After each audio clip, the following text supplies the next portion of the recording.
Yeah. That's the problem with the education system, Yeah. is that great teachers aren't being creative to bring themselves to their class. No teacher teaches a subject. You don't teach French. Yeah. You don't teach science. You teach life. Croyez. Croyez en Croyez. vous. Croyez. Croyez en vous. Excellent, merci. So what do you got, man? The first question I have for you is, who are you the most proud of that follows you? So you have tons of people that follows you. Who are you the most proud of? I think there's been a lot of micro moments that have happened. Yeah. So I think it's told the story here, but there was a woman who left a comment on my video who said she was going to go commit suicide and drive her car off a bridge. Yeah. She got in the car and started driving, and that was her mindset. I'm going to go throw myself off a bridge because of, she didn't say why, but something obviously terrible in her life. And she put on my videos, and she turned the car around and went back home. That's crazy. You know, when I started this channel, it wasn't to try to prevent suicide or anything like that, but I'm really proud of that, but I don't know her. You know, like I've never met her. I don't even know if she used her real name in the comment. So it's hard for me. I'm proud of myself, I guess, and the team for doing it, but I don't have a deep connection to her. I think it's more the people that have been around me the longest. So I look at Alex, we're here in TDS, and he's grown so much over the past 4 years of working together. He's consumed my content, but also I meet with him every week and help him. And so I think the more access, more exposure people get, the more they grow and the more proud of it I am. You mentioned that you meet your team every Mondays. Do you find it's rewarding for you and them as well in many ways? So I think if you want to be a leader, you have to like leading. You have to like having a team. You have to like seeing them grow. Yeah. So every Monday I meet with the people on my team. Some people I meet every week, like Alex. Some people I meet every month, and the worst is once a quarter. As your team grows, you can't spend as much time with people, but I dedicate that day to helping them grow and learn. Okay. And it's really understanding what their goals are and then trying to make that happen. Yeah. It's interesting because I teach in high school, and I meet people all the time, and they're there to learn and so on. And in the last few years, I've been trying to connect with the students a bit more. And then you find they have all their stories, and often you see people coming in, you see them for 74 minutes, and then they leave. And once you start connecting with them, you could see the bonds are forming. And that's something I've learned since I've been watching you, actually. Nice. How the stories behind the message is as powerful, if not more powerful, to put it together. Yeah, and if you want to make a connection with somebody, it starts with you telling something that they can connect with. So if you're at the front just teaching a science class versus you're at the front telling why you got into science, or a story that you remember from when you were in their grade, that might make them say, he's kind of like, now I connect to him. He's kind of like, me, or he was kind of like me. And I started to do that a bit more. Yeah. I know that in the last few years, when I was a geologist, before I bring rock samples and gold samples, and I found a moose antler and piece of wood for beaver bites and stuff. So I bring that, and it's a connection. They want to touch, they want to see, and there's a connection there. And by you sharing why you like why you're bringing in a moose antler, what the story is behind it, it hopefully touches them, that then some of them will come up and say, hey, that was really cool how you did this, and then they ask you a question, or they share something in their life. We want people to share with us, but it starts with you having to share. You got to go first. You want people to share with you, you got to go first. It's funny because they remember the stories more than whatever happens during those times. Yeah, but it's the same thing for you. Like, whoever your favorite teacher of all time was, who's your favorite teacher of all time? I'd probably say it was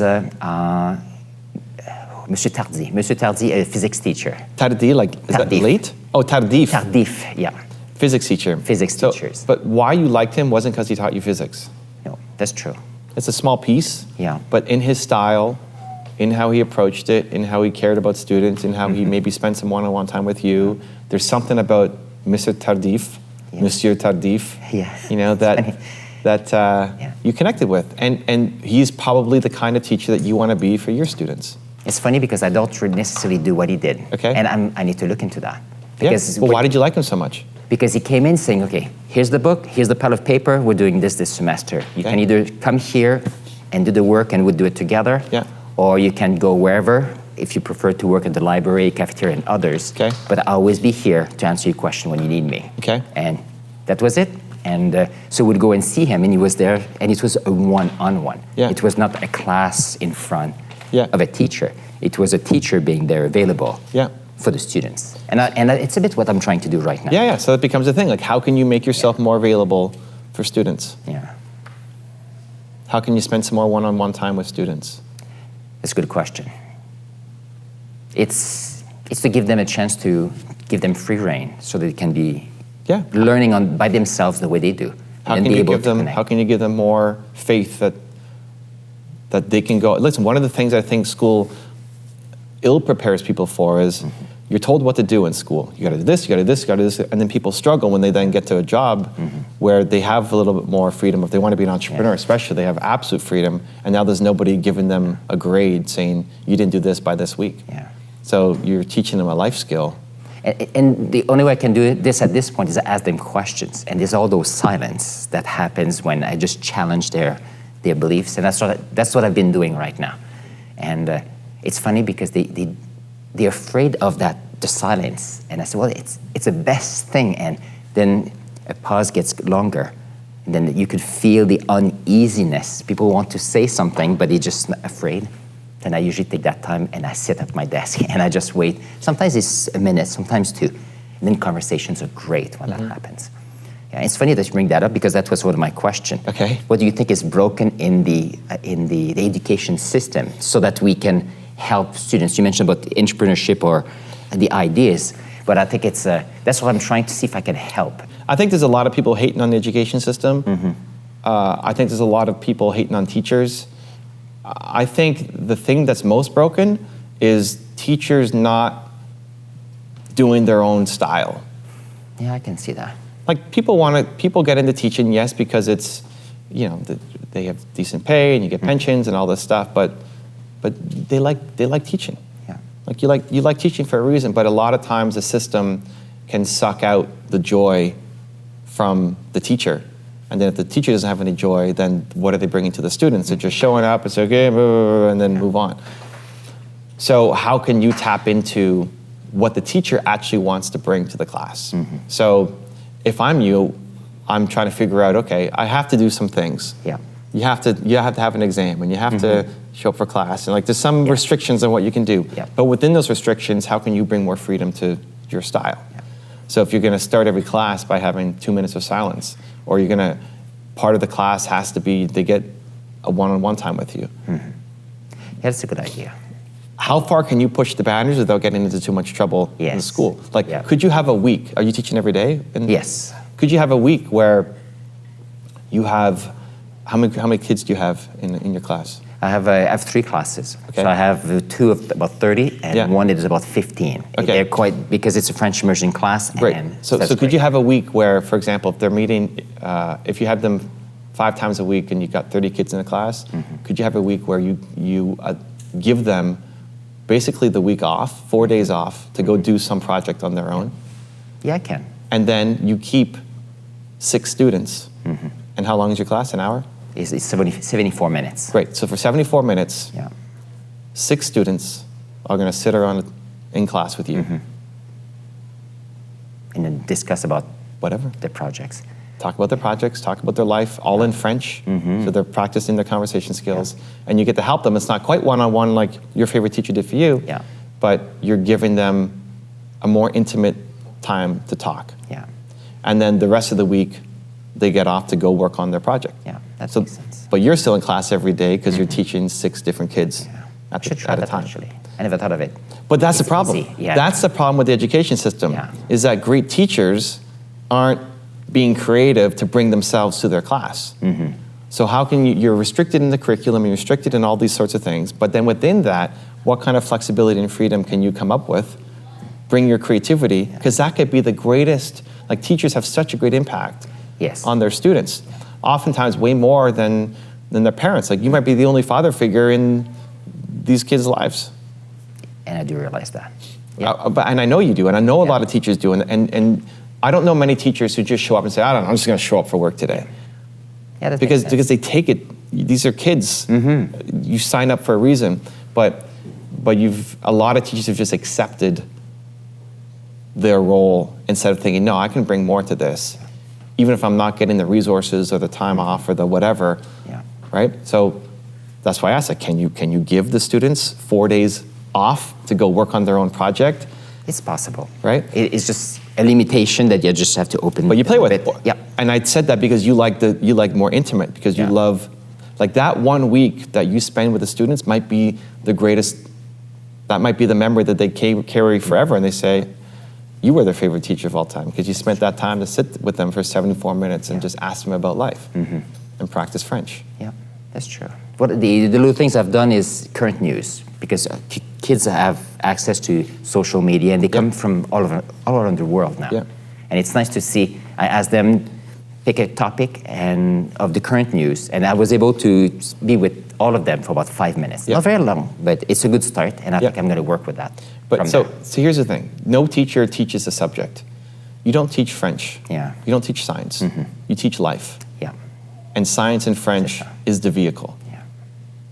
You say c'est ça? C'est ça. I love that. Yeah, c'est ça. That's it. That's it. That's it. I know. That's it. Yeah. Teachers teach life. Yeah. Your favorite teacher taught you life, and he did it through physics. Yeah. It's your instrument. It's your tool. Yeah. But it's not what you're teaching. It's true. So then how can you show up to work every day and use your creativity to teach life? And it's a bit how I got involved with you and wanting to go outside the four walls of a classroom. And that's when the YouTube channels are coming in and trying to play a bit outside.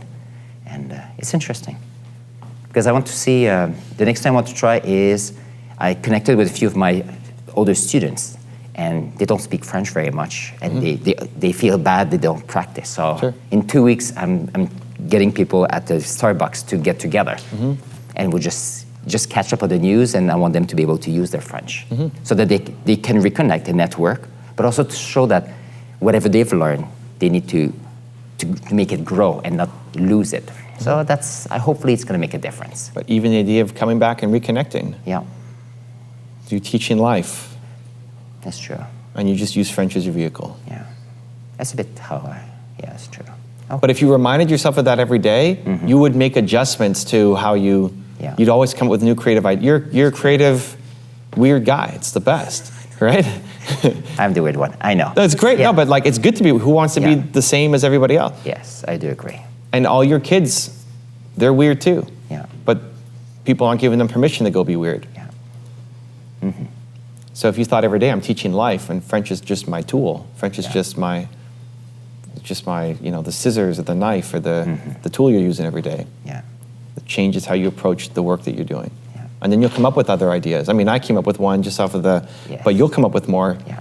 Teachers don't give themselves permission to come up with more because they're boxing themselves in by the limitations that are put on them. And the limitations are real. You can't just do whatever you want. It's not your school. It's not your education system. That's true. You're very limited. Yeah. But within that limitation are tons of micro opportunities. Yes. And you can grow too. It's like your book. You have time limits, you have word limits, and so on. And it just creates something great. Yeah. Yeah, that's true. Yep.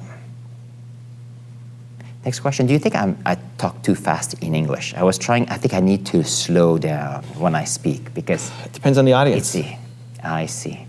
Depends on who you're talking to. Like the greatest gift for any teacher is to understand who you're talking to and getting your message out to them. Yeah. So in a group class, you're trying to cater to everybody. It makes it more difficult. Yeah. You could probably speak slower if you're dealing with a group class. For me, I love it. I'm a very visual, I'm visual. Yeah. So the fact that I can see you makes it easy. Yeah. If I had my eyes closed, I'd have to really focus no matter how quickly or slowly you're speaking, because audio is my worst. Oh, I see. You can even speak faster, and I'd keep up with you if I'm seeing you. Yeah. And if it's audio only, we'd have to slow it down because of me, not because of you. So it's understanding who your audience is, and then communicating with them in a way that connects. Okay. So instead of asking me, you should be thinking, my students, are they getting, well, you're speaking in French when you're talking to your students. Yeah. My audience, or whoever you're speaking to in English that you're worried about, will they understand it? Yeah. Am I going too fast for them? And I had to adjust too. My first speaking gigs were in other countries where English was a second I language. see. And I'm coming in like, I gotta add as much value. I gotta create tons of content. Like I Yeah. want them to get the most. Yeah. But then I started speaking really quickly and trying to Yeah. blast through my content because they have Yeah. to get everything in this 2-hour window, right? And they came up to me and said, hey, we love your energy. Holy cow. But like, we don't know what you're saying. Oh, I see. Because English is our second language. Okay. And I didn't even think about it. And they have translators there too who are trying to keep up with everything I was saying to translate it into the Yeah. native language. So the next day I cut out half my content There you go. and I went slower. But some audiences I can go faster with. Okay. Because we did a 10-minute video yesterday that turned out to be 13. Yeah. But if I just talk slower, it's probably 25 minutes. I just go very fast, and that's something I have to look at. In class, I can play with it, Yeah. the speed, because I Yeah. can go very slow. It's part of the oddness of things. But Yeah. okay. Awesome, man. I think these are the questions. I love it. Thank you. It's been a Cool. pleasure. Yeah. We'll see each other again. I love it. Can you have one clip, like if you could say in French, passer à l'action, Passer à l'action. which means take action. Passer à l'action. Oh, we want me to look here? Yeah, okay. Passer à l'action. À l'action. À l'action. Voilà. Passer à l'action. Merci, Evan. Croyez en vous. Excellent, merci. If you have a podcast or interview show and want me to be a guest on it, I have 2 options for you. There's a link right there next to me. Go click it, and I look forward to being a guest on your show.